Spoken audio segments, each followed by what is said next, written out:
I believe we all have someone that has touched our lives and enriched us in ways we aren't even aware of. If you can think of someone that's touched you in this way, I think you'll relate to this story. Whether they instilled values in you as a child, taught you life lessons as you matured, or simply set the example by being there, they probably changed you to the core without you even noticing. I often find myself doing something and pausing to reflect upon a person who affected me this way. I bet you all do this as well. I've had many great role models in my life. The greatest is undoubtedly my maternal grandfather, Glenn Chester, who taught me to be a husband, a father, and a man. His example of the way he conducted himself is always present in my mind, no matter the circumstance. He was the leader of my family. No one in my family ever doubted the love he had for my grandmother, their children, or their grandchildren.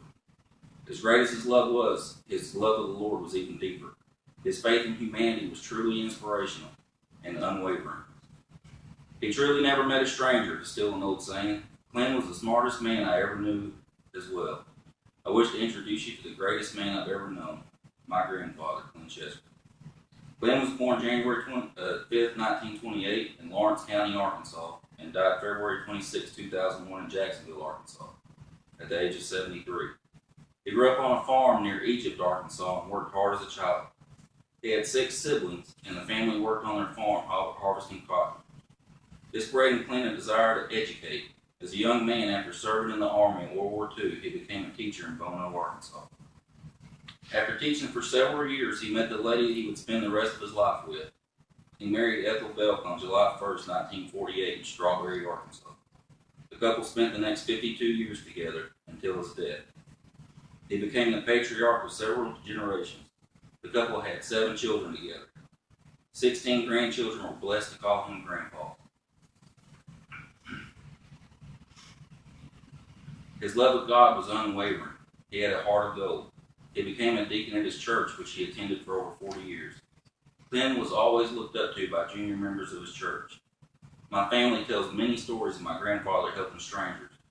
One such story is about him bringing home a stranger that needed a job and paying him to paint the garage, before stripping it and repainting it himself, much to my grandmother's dismay. He said that he paid the man anyway because the man was willing to work.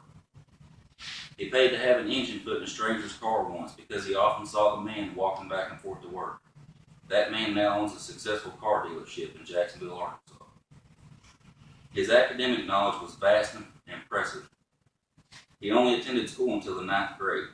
He was self-taught, reading books as a child. He later became a high school teacher at only the age of 20, just back from the war. Soon after marriage, he decided that farming was no way to raise a family. He traveled alone with little education to Little Rock in search of a better career. He said if he could only meet someone face to face, it would all work out for him. He secured a job at the Arkansas Bureau of Standards by converting measurements in his head during a meeting with the director. He could quote the state statutes for measurements from memory. Before his retirement, he eventually became the director of this same agency. An amazing man that lived an extraordinary life. He never became financially rich from any of this, but was spiritually rich beyond expectation. What a wonderful role model for a young boy to look up to. I will forever be in awe of him. I'm proud to call him my grandson.